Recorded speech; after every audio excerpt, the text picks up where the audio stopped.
Hello everybody, I Bharat Sharma welcome you all to my YouTube channel Bharat पढ़ाओ। आज हम लोग क्वाड्रेटिक इक्वेशंस के थोड़ा और डीप में जाके ये समझेंगे कि कैसे जो इक्वेशन क्वेश्चंस में इंग्लिश दी होती है उसको कन्वर्ट करके हमें मैथ्स के फॉर्म में लेके आना है and then we have to solve like a normal quadratic equation. ठीक है, तो यहाँ पर बेसिकली एक फंडा है कि जब भी एक वेरिएबल की वैल्यू दूसरे वेरिएबल के टर्म्स में दी हो तो उसको हमें कैसे पहचान के मैथ्स के टर्म में लेके आना है वो हम अभी सीखेंगे। यहां पर देखो मैंने लिखा है when information of one variable is given in terms of other variable. ठीक है, तो उसको कैसे कन्वर्ट करके हम मैथ्स में लिख सकते हैं।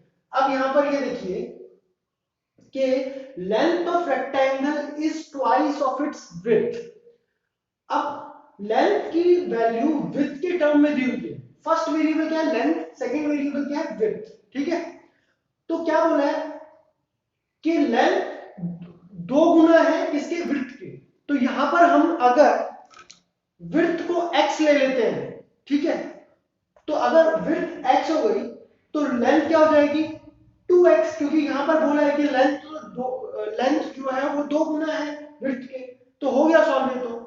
अब दूसरा देखिए, age of Ram is 3 years more than twice of Shyam age. First variable का क्या है यहाँ पर राम, सेकंड वेरिएबल क्या है श्याम। ठीक है, तो यहाँ पर राम की वैल्यू श्याम के टर्म्स में दी हुई है तो हमें श्याम को एक्स लेना है।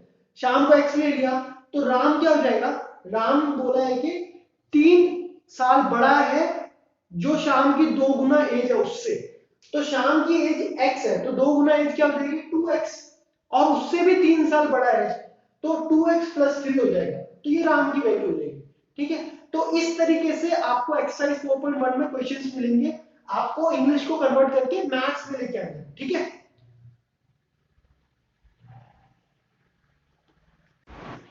अभी देखो एक्सरसाइज नंबर 4.1 का सेकंड क्वेश्चन का first bit, represent the following situations in the form of quadratic equation.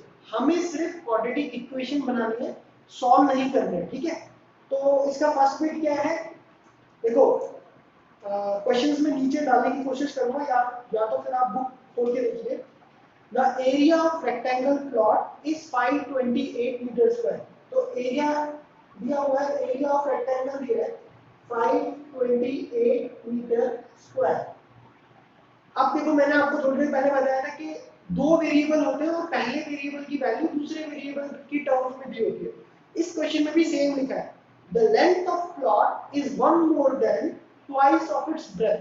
देखो मैंने बोला था ना टू वेरिएबल्स होंगे, लेंथ की वैल्यू ब्रेथ की टर्म्स में दी हुई है तो हमें क्या करना है, बाद वाले वेरिएबल को x लेना है। तो यहाँ पर ब्रेथ को अगर हमने x लिया है तो क्या बोला है लेंथ, लेंथ की वैल्यू ब्रेथ की टर्म्स में दी हुई है तो क्या बोला है length is equal to one more than twice of breadth. One more than twice, तो ट्वाइस ऑफ ब्रेथ क्या है 2x हो गया, और वन मोर देन कितना हो जाएगा एक, तो हो गया 2x+1। अब इसकी इक्वेशन सॉल्व करनी तो हमें मालूम है कि एरिया ऑफ रेक्टेंगल क्या होता है L into B is equal to area. ठीक है, तो L क्या है 2x+1 into x is equal to 528। Solve करो 2x square plus x minus 528 is equal to 0। ये आपकी क्वाड्रेटिक इक्वेशन बन गई। ठीक है, अब यही क्वेश्चन सेकंड बिट देखिए। ठीक है, सेकंड बिट क्या लिखा है, the product of to consecutive positive integer is 306। अब कॉन्जिक्यूटिव नंबर्स क्या होते हैं, सिंपल है, कॉन्जिक्यूटिव नंबर क्या होते हैं एक के बाद एक जो आए, जैसे 4 5 3 2 3 या फिर 3 4, तो ये सारे कॉन्जिक्यूटिव नंबर्स हैं। तो आप कॉन्जिक्यूटिव नंबर की एक प्रॉपर्टी देखो 4 और 5 है ना, अगर पहला नंबर x है तो दूसरा नंबर x+1 है, तो अगर x4 है तो x+1 क्या हो जाएगा 5 हो जाएगा, है ना। तो यहाँ पर भी कॉन्जिक्यूटिव नंबर क्या लिखा है, उन दोनों का प्रोडक्ट 306 है। सो लेट द फर्स्ट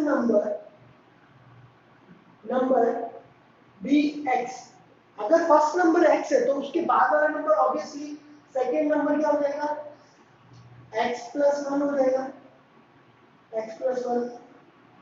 और इन दोनों का प्रोडक्ट ऑलरेडी दिया हुआ है, x into x+1 is equal to 306, तो x² plus x minus 306 is equal to 0।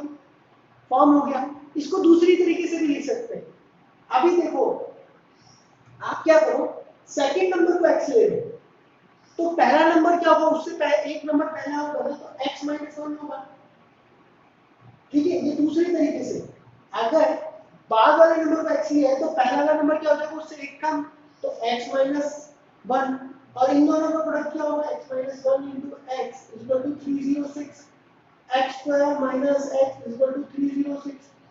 आप इसको भी सॉल्व करोगे तो सेम ही आंसर आएगा। ठीक है, अब थर्ड बिट देखिए,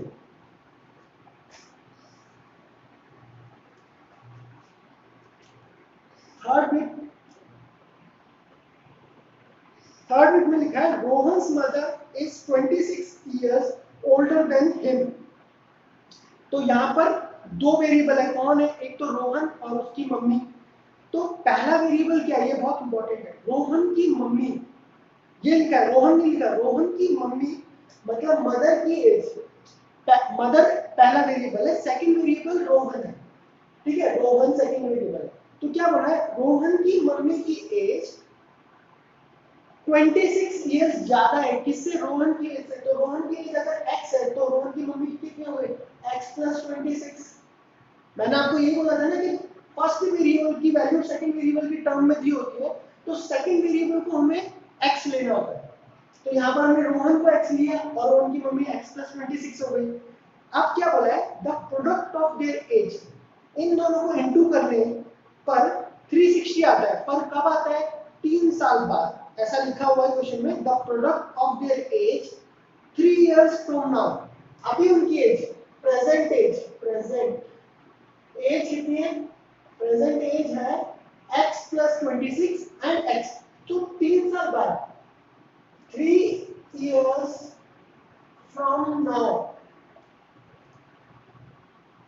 3 साल अभी से कितने हो जाएंगे, प्लस कर देना। अगर आज मैं 12 साल का हूं तो 3 साल बाद 15 साल का हो जाऊंगा। तो ये भी x + 26 + 3 और ये x + 3 हो जाएगा। तो ये हो जाएगा x + 29, ये हो गया x + 3। ठीक है, और क्वेश्चन में क्या बोला है, इन दोनों एज का प्रोडक्ट 360 है, तो ऑब्वियसली बस आपको कुछ नहीं करना है, यहाँ पर इन दोनों को इनटू करना है 360। इसको सॉल्व कर दो, x² plus this is 29x + 3x will be 32x and 29 3 से कितना होता है, 33 87 होता है, is equal to 360 x² plus 32x। और इसको इधर लेके आओगे तो आपको आएगा -273 इज इक्वल टू 0। तो ये आपकी इक्वेशन बन गई। ठीक है, डरने का नहीं है, सारे क्वेश्चंस बहुत इजी हैं, बस हमें इंग्लिश को मैथ्स में कन्वर्ट करना आना चाहिए।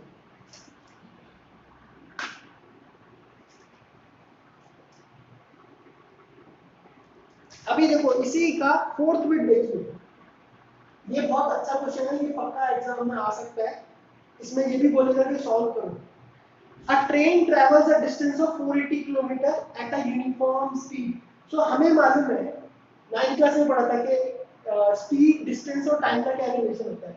Distance is equal to speed into time होता है ना। तो क्या बोला है, यूनिफॉर्म स्पीड में जा रहा है, ठीक है, ट्रेन।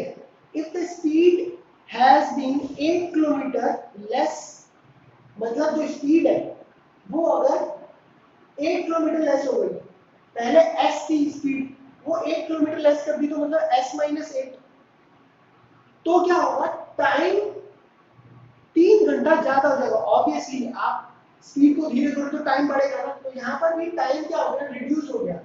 कितना, 3 घंटा, सॉरी टाइम बढ़ जाता है। ठीक है, तो टाइम बढ़ गया, तो ये हो गया डी। अब क्वेश्चन में डी ऑलरेडी दिया है, 480 is equal to s - 8 and t plus 3। अब यहाँ पर दो वेरिएबल है बट हमें क्वाड्रेटिक इक्वेशन फॉर्म करने के लिए एक ही वेरिएबल चाहिए, तो ऑब्वियसली वो एक और वेरिएबल क्या आएगा, इधर से आएगा। कैसे? हमें मालूम है 480 by t is equal to s, ठीक है। तो ये वैल्यू हमें इधर डालनी है, या तो आप t की जगह डाल सकते हैं या तो s की जगह। तो यहाँ पर हमें क्वेश्चन में एक्चुअली स्पीड फाइंड आउट करने के लिए बोला है, तो यहाँ पर भी s ही चाहिए होगा हमें। तो हम लोग क्या करेंगे, s t की वैल्यू निकालेंगे इन टर्म्स ऑफ s। तो यहाँ पर देखो आप सॉल्व करो इसको, -8 एंड t की जगह हमें ये डालना है, ये वैल्यू बाय s प्लस 3, ठीक है। आप इसको सॉल्व करोगे तो आपको आएगा, देखो 480 is equal to s minus 8 and 480 plus 3s by s। ये s इधर जाएगा, बनेगा 480s और ये हो जाएगा s minus 8 480 plus 3s, ठीक है। अब देखो इसको सॉल्व करो, 480s और ये हो जाएगा plus 3s square minus 480 into 8 कितना होता है, 480 इंटू 8 होता है 3840 और फिर इसको इंटू करोगे तो यू विल गेट 24, 8 3 जा 24s, ठीक है। यहाँ पर 480 है, अब ये 480s ये 480s तो कैंसिल हो जाएंगे, ठीक है।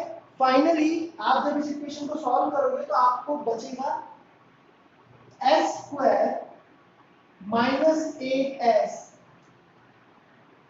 माइनस 120 1280 इज इक्वल टू 0, ठीक है। ये आपका आंसर होना चाहिए। आपको इस एक्सरसाइज से रिलेटेड कुछ भी डाउट है तो आप कमेंट करके बताइए, ठीक है। और मैं रेगुलरली एक्सरसाइज क्वेश्चंस जो सीबीएसई की 10th क्लास के हैं बुक में, वो सारे मैं अपलोड करूंगा, तो आप सब्सक्राइब कीजिए, ठीक है। अगर आपको वीडियो पसंद आता है या कुछ भी ऐसा फीडबैक देना चाहते हैं तो कमेंट करके बताइए, ठीक है। उससे मेरे को पता चलेगा कि मैं क्या गलत कर रहा हूँ और क्या सही। Thank you so much.